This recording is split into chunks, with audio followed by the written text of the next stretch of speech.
बिस्मिल्लाहिर्रहमानिर्रहीम। अस्सलाम वालेकुम स्टूडेंट्स। आज हम करने जा रहे हैं 9th क्लास मुतालिया पाकिस्तान चैप्टर नंबर 2 का एक नया टॉपिक जो है हमारे पास इब्तदाई मसाइल यानी कि अर्लियर प्रॉब्लम्स यानी कि इब्तदाई मसाइल जो कि पाकिस्तान बनने के बाद पाकिस्तान में रहने वालों को और पाकिस्तान को फेस करने पड़े, वो आज हम लोग डिस्कस करेंगे। और ये बहुत इंपॉर्टेंट टॉपिक है।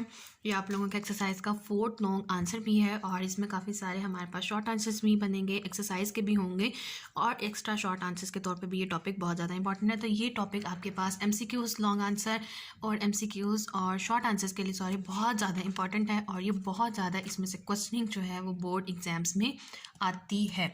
और इससे पहले हम लोग देख लेते हैं लास्ट पेज पे, पेज नंबर 31 पे हमारे पास एक छोटा सा टॉपिक है, रियासत का इस्तेकाम और आइन की तैयारी 1947 to 56, consolidation of the state and making of the constitution.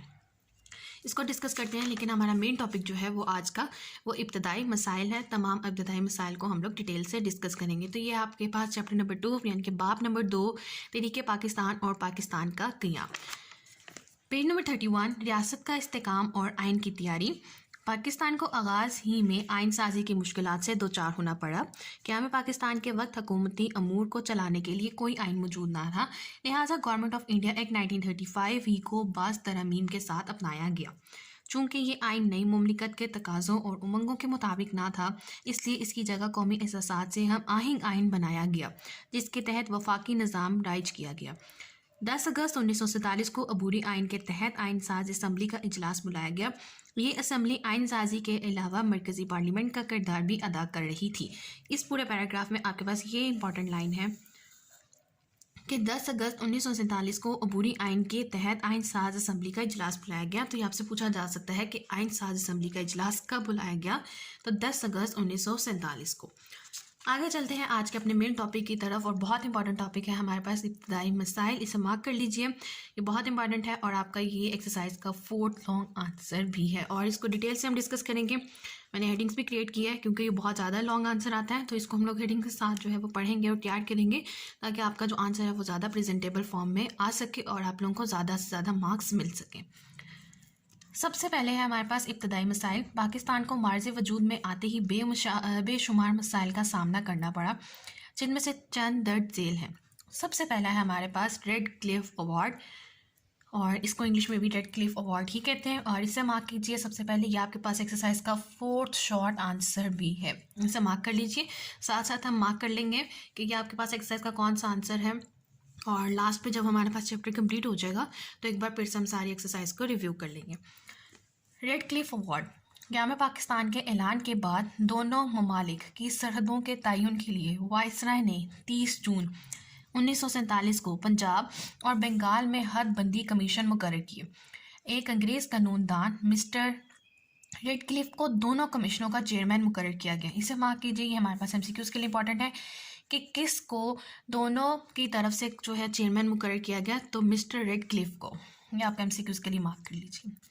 इख्तलाफात की सूरत में इसे सालसी फ़ैसला करने का भी इख्तियार दिया गया। इस कमीशन ने जो फ़ैसला किया उसे रेड क्लिफ अवार्ड कहते हैं। रेड क्लिफ अवार्ड में सरहदों के बारे में जो ऐलान किया गया था वो इंसाफ के तगाज़ों को पूरा नहीं करता था। माउंटबेटन और रेड क्लिफ ने कांग्रेस नवाजी और हिंदू दोस्ती का पूरा ख्याल रखा।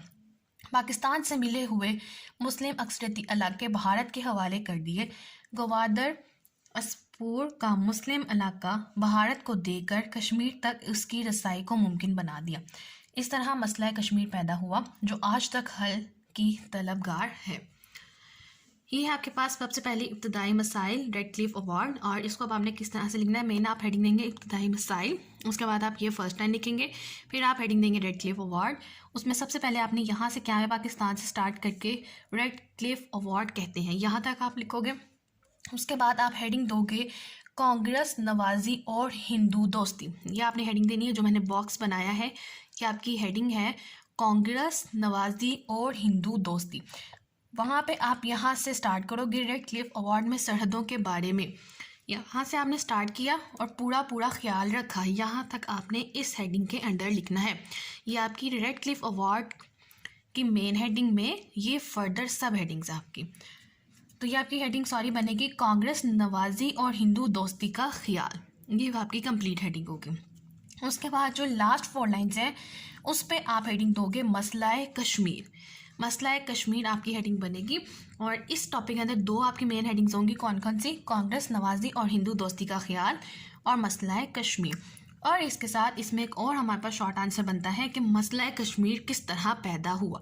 तब भी आप लोगों ने ये वाली चीज़ यहाँ पे एक्सप्लेन करनी है। यहाँ से ये जो लास्ट 4 लाइन्स है ना, उसमें आपने मसला कश्मीर एक्सप्लेन करना है। और उसके बाद आपने थोड़ा सा रेड क्लिफ अवार्ड के बारे में बता के और माउंट बेटन और रेड क्लिफ ने जो अपनी दोस्ती की वजह से नाइंसाफ़ी की थी पाकिस्तान के साथ, वो बता के तो हमने मसला कश्मीर को एक्सप्लेन करना है। नेक्स्ट आ जाता है हमारे पास महाजरीन की आबादकारी, मतलब कि सेटलमेंट्स ऑफ माइग्रेंट्स। आज़ादी हिंद और क़याम पाकिस्तान के वक्त कहीं भी ये बात तय ना थी कि पाकिस्तान के हिंदू भारत जाएंगे और भारत के मुसलमान पाकिस्तान चले जाएंगे। बात तो ये थी कि मुसलमान अक्सरियत के इलाके पाकिस्तान को मिल जाएंगे, जिनमें अक़लियतें अपनी पूरी आज़ादी के साथ सब्ज़ परचम के साए तले रह सकेंगी। हिंदू मुस्लिम फसादात ने नई मुमलिकत में वसाइल में मज़ीद इजाफा कर दिया। भारत में पुरअमन आबाद मुसलमानों की बस्तियां जलाकर राख कर दी गईं, कत्लो गारत का बाजार गर्म किया गया और ज़बरदस्ती मुसलमानों को पाकिस्तान में धकेल दिया गया। ये महाजरीन इस हाल में पाकिस्तान आए कि नई मुमलिकत को इनकी बहाली और आबादकारी में खासी दुश्वारियों का सामना करना पड़ा। ये बेहाल लोगों लाखों लोग बहुत सी मुश्किलात बर्दाश्त करके पाकिस्तान आए। महाजरीन में ज़ख्मी और बीमार भी थी, जिनको महाजिर कैंपों में रखा गया, जहाँ हैज़े की वबा फूट पड़ी। या ये लाइन आप MCQs के लिए मार्क कीजिए कि महाजिर कैंपों में कौन सी वबा फूट पड़ी थी, तो आपका आंसर आएगा हैज़े की वबा। इलाज मुआवजा की नाकाफ़ी सहूलतों की वजह से बहुत से लोग अल्लाह ताला को प्यारे हो गए। अगरचा ये नई मुमलिकत के लिए एक ज़बरदस्त आजमाइश थी, मगर मुसलमानों ने दिल खोलकर अपने महाजिर भाइयों की माली इमदाद की, उन्हें खाना और लिबास मुहैया किया। आखिरकार ये मुश्किल वक्त भी गुजर गया। तो इस टॉपिक में, इस पार्ट में उन्होंने महाजरीन के मसाइल बताए हैं कि किस तरह हिंदुओं की नाइंसाफ़ी की वजह से, हिंदुओं के जुल्म सितम की वजह से मुसलमानों को ज़बरदस्ती पाकिस्तान भेज दिया गया। और जब एकदम से बहुत ज़्यादा महाजिर पाकिस्तान आ गए, तो क्योंकि पाकिस्तान अभी बिल्कुल न्यूली कंट्री बना हुआ था, तो उसको बहुत सी मुश्किलात जो थी वो देखनी पड़ी और इतनी ज़्यादा उसको मुश्किलात फेस करनी पड़ी। फिर उन्होंने जो अरेंजमेंट किया, उस अरेंजमेंट में भी कैंप्स में हैज़े की वबा फूट पड़ी, जिसकी वजह से इलाज की सहूलतें मुहैया भी नहीं थी और बहुत से लोग अपनी जान से भी हाथ धो बैठे। लेकिन अल्लाह के हुक्म से ये मुश्किल वक्त भी गुजर गया था। तो इसमें भी सब हेडिंग्स हैं और वो किस तरह से आपने बनानी है। महाजरीन की आबादकारी आप हेडिंग दोगे, मेन हेडिंग। उसके बाद आप ये फर्स्ट पैराग्राफ जो लिखा हुआ है आप ये लिखोगे। उसके बाद आप हेडिंग दोगे हिंदू और मुस्लिम फसादात। ठीक हो गया। पहले आप लोगों ने ये फर्स्ट पैराग्राफ लिखने के बाद आपने सब हेडिंग देनी है हिंदू और मुस्लिम फसादात, जो मैंने बॉक्स में इंडिकेट की हुई है। और इसमें आप लोगों ने यहाँ से स्टार्ट करना है, हिंदू और मुस्लिम फसादात में नई मुमलिकत में, यहाँ से स्टार्ट करके आप एंड करोगे ज़बरदस्ती मुसलमानों को पाकिस्तान में धकेल दिया गया। फिर यहाँ से आपकी ये हेडिंग ख़त्म हुई और यहाँ से इसके आगे से आपकी फ़ौरन हेडिंग स्टार्ट हो जाएगी बहाली में मुश्किलात। क्या हेडिंग आएगी आपकी? बहाली में मुश्किलात। और उसमें आप लिखोगे ये महाजरीन इस हाल में, यहाँ से स्टार्ट करोगे और एंड आपका होगा बेहाल लाखों लोग बहुत सी मुश्किलात बर्दाश्त करके पाकिस्तान आए। नेक्स्ट आप हेडिंग बनाओगे हैज़े की वबा। हैज़े की वबा आपने लिखना है महाजरीन में ज़ख्मी और बीमार थे, यहाँ से स्टार्ट करोगे और वबा फूट पड़ी, यहाँ पे आपने एंड कर देनी है इस हेडिंग को। फिर लास्ट आपकी हेडिंग आ जाएगी माली इमदाद। बॉक्स बनाया हुआ है, ये बॉक्स आपको इंडिकेट कर रहा है कि इस पार्ट में आपने क्या हेडिंग देनी है। तो अब आपकी हेडिंग बनेगी माली इमदाद और इलाज मुआवजे की नाकाफ़ी सहूलतों की वजह से, यहाँ से आपने स्टार्ट करना है और एंड आपकी ये हेडिंग होगी आखिरकार ये मुश्किल वक्त भी गुजर गया। तो इस पार्ट के अंदर आपकी टोटल 4 सब हेडिंग्स हैं। पहले आपने महाजरीन की बातकारी की हेडिंग दी, आपने ये फर्स्ट पैराग्राफ लिखा। फिर आपने हेडिंग दी हिंदू और मुस्लिम फसादात, उसको ये फर्स्ट 2 लाइन्स आपने यहाँ तक इसमें हेडिंग में लिखनी है। फिर आप हेडिंग दोगे बहाली में मुश्किलात। फिर नेक्स्ट पार्ट यहाँ तक आएगा पाकिस्तान आए। फिर थर्ड हेडिंग आएगी हैज़े की वबा और लास्ट पे आपकी आ जाएगी माली इमदाद। नेक्स्ट आ जाते हैं थर्ड मसले की तरफ, वो था हमारे पास इंतज़ामी मुश्किलात, यानी कि एडमिनिस्ट्रेटिव प्रॉब्लम्स। मसलन के भारत ने जैसे कि सब कुछ जो है वो खुद ले लिया था। तो कोई दफ्तरी साजो सामान, कोई हमारे पास हवाई अड्डा वगैरह जो थे वो बहुत ज़्यादा नहीं थे। तो वो उन चीज़ों में जो हमें मुश्किलात सामना करना पड़ा, जिन मुश्किलात का, उनको उन्होंने इस पैराग्राफ में एडमिनिस्ट्रेटिव प्रॉब्लम्स, इंतज़ामी मुश्किलात की हेडिंग में जो है वो एक्सप्लेन किया हुआ है। क्या में पाकिस्तान के वक्त कराची को पाकिस्तान का दारुल-हुकूमत बनाया गया। अच्छा, इसे मार्क कर लीजिए, ये बहुत इंपॉर्टेंट एमसीक्यू है और मोस्टली बच्चे क्या करते हैं, इस्लामाबाद को टिक कर लेते हैं। लेकिन क्या में पाकिस्तान के वक्त अगर पूछा जाएगा कि कौन सा दारुल-हुकूमत था, तब उसका आंसर कराची आएगा। लेकिन अगर आपसे बाद में करंट सिचुएशन का पूछा जाएगा, तब आप इस्लामाबाद को मार्क करेंगे। मरकज़ी दफातर के लिए गवर्नर हाउस और सेक्रेटेरिएट की इमारतें खाली कराई गई, मगर गुंजाइश कम थी, इसलिए शहर के मुख्तलिफ हिस्सों में आर्जी दफातर कायम किए गए। हत्ता के वज़ीर भी बुनियादी दफ्तरी सहूलतों से महरूम थे। नज़्म व नस्क का ये ढांचा इसलिए तबाह हाल था कि माहिर और तजर्बाकार अमला मौजूद न था। सिविल सर्विस के कुल 81 मुसलमान अफसर पाकिस्तान के हिस्से में आए, जिनमें से ज़्यादातर को आला ओहदों का कोई तजर्बा ना था। तो यहाँ पे इसको मार्क कीजिए एमसीक्यूज़ के लिए कि सिविल सर्विस के कितने अरकान अफसर जो थे वो पाकिस्तान आए थे, मुसलमान अफसर, तो 81 उसका हमारे पास आंसर आएगा। मरकज़ी हुकूमत का रिकॉर्ड और साजो सामान इसलिए कराची ना पहुँच सका कि हिंदुओं और सिख फसादियों ने रेल की वो पटरियाँ ही उखाड़ दी जिन पर वो चलकर रेलगाड़ी ने पाकिस्तान पहुँचना था। भारतीय फ़ज़ाई कंपनियों ने मुसलमानों को जहाज़ किराए पर देने से इनकार कर दिया। जो सरकारी मुलाजमीन किसी तरह पाकिस्तान पहुंच चुके थे, उनके लिए रिहाइशगाह का बंदोबस्त ना था, मगर उन लोगों ने हिम्मत ना हारी। अपनी तमाम तर इंतज़ामी सलाहियतें कौम के लिए वक्फ कर दी और पाकिस्तान को मजबूत और मुस्तहकम बुनियादों पर खड़ा कर दिया।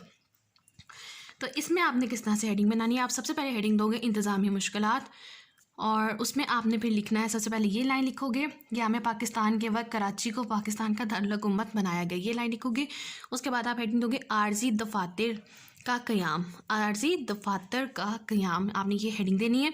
और इसमें मरकज़ी दफातर के लिए यहाँ से स्टार्ट करोगे और एंड आप करोगे महरूम थे। उसके बाद आप हेडिंग दोगे ना तजर्बाकार अमला। माइट भी आपको देखने में इशू हो रहा हो, मैं डिक्टेट करवा देती हूँ, आप लोग अपनी नोट्स में अपनी बुक में मेंशन कर लीजिए कि यहाँ पे आपने हेडिंग देनी है ना तजर्बाकार अमला, और इसमें आपने यहाँ से लेके यहाँ तक आपने सारा ऐड करना है। उसके बाद नेक्स्ट पैराग्राफ की फर्स्ट लाइन का आपके पास हेडिंग बनेगी महदूद मरकज़ी साजो सामान। इसमें सब हेडिंग दीजिए महदूद मरकज़ी साजो सामान। यहाँ तक आपने इसका लिखना है, गाड़ी ने पाकिस्तान पहुँचाना था, यहाँ तक आपने इस हेडिंग के अंदर लिखना है। उसके बाद इसी के आगे से नेक्स्ट हेडिंग क्रिएट होगी भारतीय फ़ज़ाई कंपनियों का इनकार। ठीक हो गया? यहाँ पे आपने लिखना है भारतीय फ़ज़ाई कंपनियों का इनकार, ये लिखा आपने, और इसका आपने यहाँ से स्टार्ट करना है भारतीय फ़ज़ाई कंपनियों ने मुसलमानों को जहाज़ किराए पर देने से इनकार कर दिया, यहाँ से आप स्टार्ट करोगे और एंड आपने करना है मगर इन लोगों ने हिम्मत ना हारी। इसी के आगे से आपकी एक नई हेडिंग क्रिएट होगी इंतज़ामी सलाहियतें, यहाँ पे आप हेडिंग दोगे इंतज़ामी सलाहियतें और आपका एंड होगा मुस्तहकम बुनियादों पर खड़ा कर दिया। यहाँ तक आप लोगों का ये हेडिंग जो है वो एंड होगी। तो इसमें हमारे पास कौन कौन सी हेडिंग बनी? इंतज़ामी मुश्किलात मेन हेडिंग आई, उसके बाद सब हेडिंग आएंगे आर्जी दफातर का क़याम, ना तजर्बाकार अमला, महदूद मरकज़ी साजो सामान, भारतीय फ़ज़ाई कंपनियों का इनकार और इंतज़ामी सलाहियतें। उसके बाद आ जाते हैं हमारे पास माशी मुश्किलात यानी कि इकोनॉमिक प्रॉब्लम्स। क़याम पाकिस्तान के वक्त पाकिस्तान को कई माशी मसाइल का भी सामना करना पड़ा। आज़ादी के वक्त पाकिस्तान के ज़्यादातर इलाके पसमानदा थे, नकल व हमल और मवासलात की सहूलतें नाकाफ़ी थीं। अंग्रेज़ों और हिंदुओं ने जानबूझकर मुस्लिम आबादी वाले इलाकों को पसमानदा कर रखा। यहाँ से वो अपनी फ़ौज के लिए जवान तो भर्ती करके ले जाते थे, मगर यहाँ कारखाने और मिलें लगाने की ज़रूरत महसूस नहीं करते थे। इस बदनीयती का अंदाज़ा इस बात से लगाया जा सकता है कि दुनिया की 75% पटसन मशरक़ी बंगाल में पैदा होती थी, मगर पटसन के सारे कारखाने मगरबी बंगाल में थे और इस पर मुकम्मल कंट्रोल हिंदुओं का था। तकसीम के वक्त मुत्तहिदा हिंदुस्तान में कपड़े के 394 कारखाने थे। इसे मार्क कीजिए एमसीक्यूज़ के लिए कि तकसीम के वक्त कितने कपड़े के कारखाने थे? 394। पाकिस्तान के हिस्से में सिर्फ कितने कारखाने आए? 14। बैंकों की कुल शाखें 487 थीं, मगर पाकिस्तान के हिस्से में 69 शाखें आई। ये मार्क कर लीजिए एमसीक्यूज़ के लिए। इनका भी सारा सरमाया हिंदू अपने साथ ले गए। दरअसल कांग्रेस की ये साजिश ये थी कि जब पाकिस्तान इक़्तिसादी तौर पर तबाह हो जाएगा तो ये मुल्क चल ना सकेगा। भारतीय हुक्मरानों ने पाकिस्तान और भारत में असासों की मुनासिब तकसीम में भी नाइंसाफ़ी से काम लिया। वो हीलों बहानों से पाकिस्तान को उसका हिस्सा देने से गुरेज करते रहे। उन्होंने पाकिस्तान की मईशत को तबाह करने के लिए हर मुमकिन हरबा इस्तेमाल किया और पाकिस्तान के असासे रोक लिए। तो इसमें अब आप लोगों ने इस पार्ट को किस तरह से अटैम्प्ट करना है। आप पहले हेडिंग दोगे माशी मुश्किलात। माशी मुश्किलात में आपने ये फर्स्ट 3 लाइन्स जो मैंने मार्क की हुई कि हमें पाकिस्तान के वक्त से स्टार्ट करनी है और आपका एंड हो जाएगा ज़रूरत महसूस नहीं करते थे, यहाँ तक आपने इसको माशी मुश्किलात के इंट्रो में लिख देना है। उसके बाद इस बदनीयती का अंदाज़ा यहाँ से आपने हेडिंग देनी है और एंड करेंगे आप लोग सरमाया हिंदू अपने साथ ले गए, और इसमें आप हेडिंग दोगे कारखाने और बैंक। इन 4 लाइन्स में आपने हेडिंग देनी है कारखाने और बैंक। इसी के आगे से एक नई हेडिंग क्रिएट होगी। दरअसल कांग्रेस की साजिश ये थी कि जब पाकिस्तान यहाँ से स्टार्ट करोगे और एंड आपका हो जाएगा असासे रोक लिए। और इतने से पैराग्राफ में जो लास्ट 3 लाइन्स का पैराग्राफ है इसमें आपने हेडिंग देनी है कांग्रेस की साजिश। कांग्रेस की साजिश, तो इसमें आपकी टोटल 2 सब हेडिंग्स क्रिएट होंगी। पहले आपने मेन हेडिंग देनी है माशी मुश्किलात, उसके बाद आप लिखोगे ये पूरा पैराग्राफ 3 लाइन्स का। उसके बाद आपने हेडिंग देनी कारखाने और बैंक, और लास्ट पैराग्राफ पे आप हेडिंग दोगे कांग्रेस की साजिश।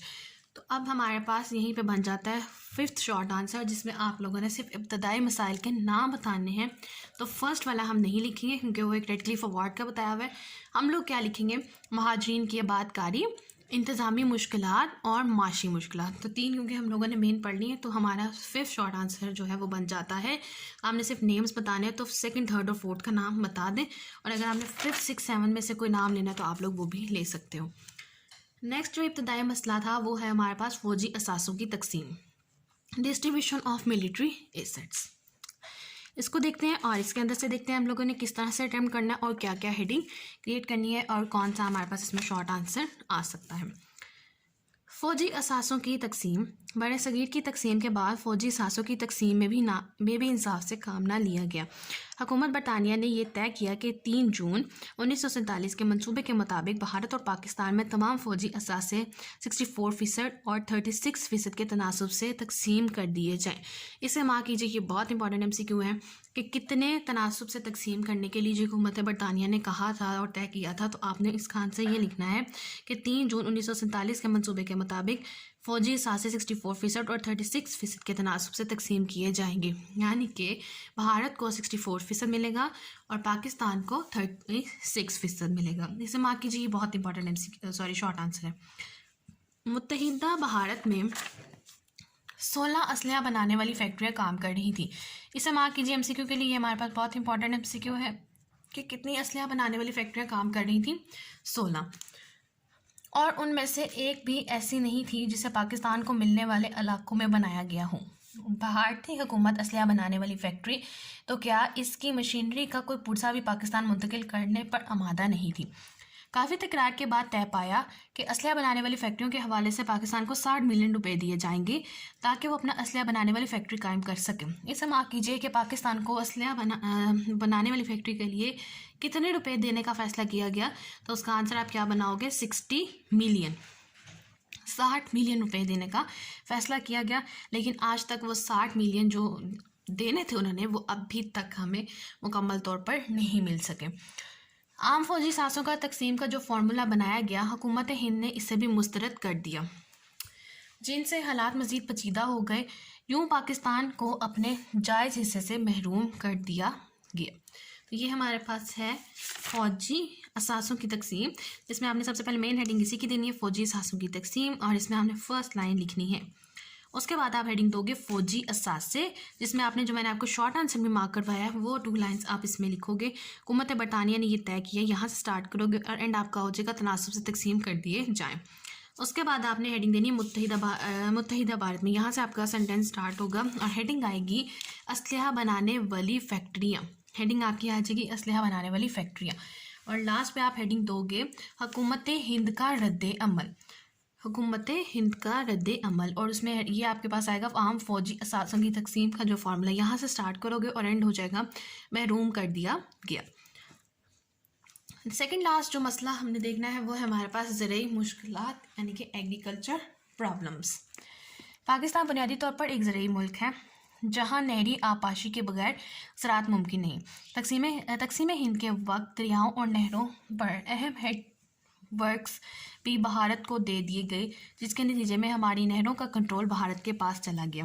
पाकिस्तान को गैर मुस्तहकम करने के लिए भारत ने फ़िरोज़पुर यानी कि दरियाए सतलज और माधोपुर यानी कि दरियाए रावी हेड वर्क्स से पाकिस्तान को पानी की फराहमी अप्रैल 1948 में रोक दी। अब इसे मार्क कीजिए कि भारत ने पानी की फराहमी कब रोकी थी? अप्रैल 1948 में। इसे MCQs के लिए मार्क कर लीजिए। इस साल का मकसद पाकिस्तान के ज़रूरी इलाकों को बंजर करना और पाकिस्तान को माशी तौर पर गैर मुस्तहकम करना था। चनाचा सेंतास मुआहिदा 1960 के तहत दोनों ममालिक के दरमियान पानी की तकसीम का मसला हल हुआ। 3 दरिया रावी, सतलज और ब्यास, इसे मार्क कीजिए, ये बहुत इंपॉर्टेंट शॉर्ट आंसर है। सेंतास मुआहिदा बहुत ज़्यादा आपसे एग्जाम्स में पूछा जाता है, MCQs में और शॉर्ट आंसर्स में ये बहुत ज़्यादा आता है। इसे मार्क कीजिए, ये बहुत ज़्यादा इंपॉर्टेंट क्वेश्चन है। अब पाकिस्तान और भारत को कौन कौन से दरिया मिले? 3 दरिया रावी, सतलज और ब्यास भारत को, और दूसरे 3 दरिया सिंध, झेलम और चनाब पाकिस्तान को मिले। तो ये आपने मार्क कर लेना है और बहुत ध्यान से याद करना है कि भारत को कौन से दरिया मिले और पाकिस्तान को कौन से दरिया मिले। तो इसमें हमारे पास सब हेडिंग्स किस तरह से बनेंगी? आपने हेडिंग दी ज़रूरी मुश्किलात, और इसमें आपने यहाँ से यहाँ तक लिखना है पाकिस्तान बुनियादी तौर पर। यहाँ से आप स्टार्ट करोगे और एंड हो जाएगा कंट्रोल भारत के पास चला गया। उसके बाद आगे से आप हेडिंग दोगे पाकिस्तान को गैर मुस्तहकम करने के लिए। यहाँ से आप हेडिंग दोगे पानी की फराहमी के मसाइल। पानी की फराहमी के मसाइल, ये आपने हेडिंग दी और आपने इस हेडिंग को के अंदर जो मटीरियल लिखना है वो यहाँ तक आएगा, पाकिस्तान को माशी तौर पर गैर मुस्तहकम करना था। उसके बाद आपने हेडिंग देनी है सेंतास मुआहिदा।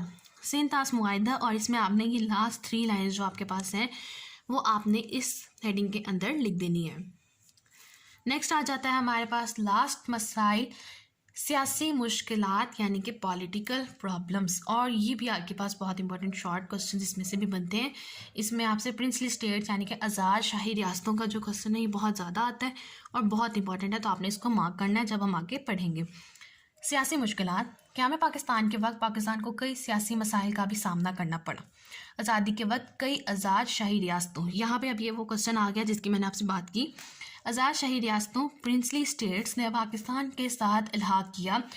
इनमें मनावदर, डीर, सवात, जूनागढ़ वगैरह शामिल थी। इसे मार्क कीजिए कि आज़ाद शाही रियासतों में कौन कौन से इलाके जो हैं वो पाकिस्तान के साथ शामिल हुए। तो आपने उसमें लिखना है मनावदर, डीर, सवात, जूनागढ़ वगैरह जो हैं वो पाकिस्तान के साथ इल्हाक हुए। भारत को इन रियासतों का इल्हाक पसंद आया और उसने जूनागढ़ पर 9 नवंबर 1947 को कब्ज़ा कर लिया। इसी तरह रियासत कश्मीर पर भी भारत ने 1947 के आखिर में कब्ज़ा कर लिया। इसके बाद कायदे आज़म की वफ़ात पर जब कौम गम से निढाल थी तो भारत ने 17 सितंबर 1948 को हैदराबाद दक्कन पर भी कब्ज़ा कर लिया। इस तरह कदम कदम पर भारत ने पाकिस्तान के इस्तेहकाम के ख़िलाफ़ मुसलसल काम किया। कश्मीरी अवाम पाकिस्तान से इल्हाक करना चाहते थे।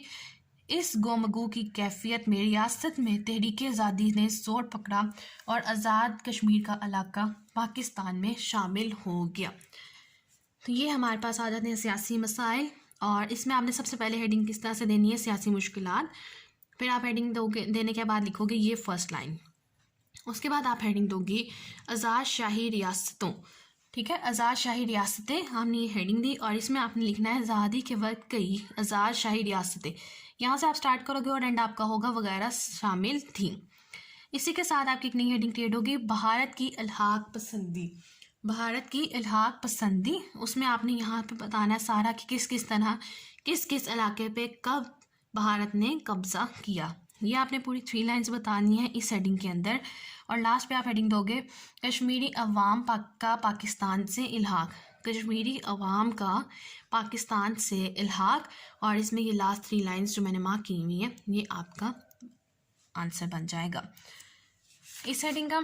और ये था हमारे पास इब्तदाई मसाइल का टॉपिक, यानी कि अर्ली प्रॉब्लम्स जो कि पाकिस्तान बनने के बाद हमें फेस करने पड़े, और 7 इंपॉर्टेंट मसाइल उन्होंने आपसे आज डिस्कस किए हैं। और इसमें ये बहुत इंपॉर्टेंट टॉपिक है लॉन्ग पॉइंट ऑफ व्यू से भी, और इसमें बहुत ज़्यादा शॉर्ट आंसर भी बनते हैं। मसला कश्मीर पे इसमें शॉर्ट आंसर बनता है, रेड क्लिफ अवार्ड पे इसमें शॉर्ट आंसर बनता है। फिर महाजरीन को किस किस मसाइल का सामना करना पड़ा, ये बहुत ज़्यादा इंपॉर्टेंट शॉर्ट आता है।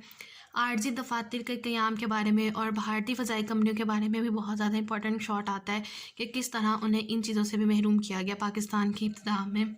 और फिर आपसे पूछा जा सकता है कि किस तरह कितने कारखाने और बैंक थे जितने, यानी इतने ज़्यादा कारखाने और बैंक थे फिर भी पाकिस्तान के हिस्से में इतने जो कम हैं वो क्यों आए। तो उसकी रीज़न क्या थी कि ये अंग्रेज़ों की साजिश थी कि पाकिस्तान को हम लोग इक़्तिसादी तौर पर तबाह कर देंगे तो ये मुल्क चल नहीं सकेगा।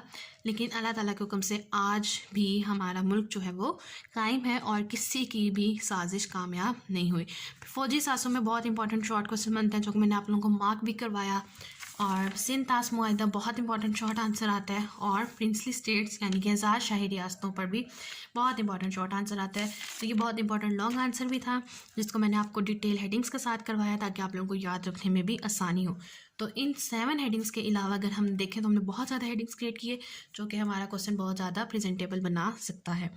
तो स्टूडेंट मुझे उम्मीद है कि आप लोगों को आज का लेक्चर समझ आया होगा। इन केस कोई क्वेश्चन है, कोई क्वेरी है या कोई ऐसी चीज़ जो आप लोगों को स्टिल समझ में नहीं आई या कोई ऐसा पॉइंट जो कहीं मुझसे बताने में रह गया हो तो आप मुझसे पूछ सकते हैं। और लास्ट में मेरी आप सबसे सिर्फ एक रिक्वेस्ट है, काइंडली प्लीज़ चैनल को सब्सक्राइब कीजिए, लाइक कीजिए, ज़्यादा से ज़्यादा शेयर कीजिए ताकि जो 1000 सब्सक्राइबर्स का टारगेट है वो जल्द से जल्द मुकम्मल किया जा सके।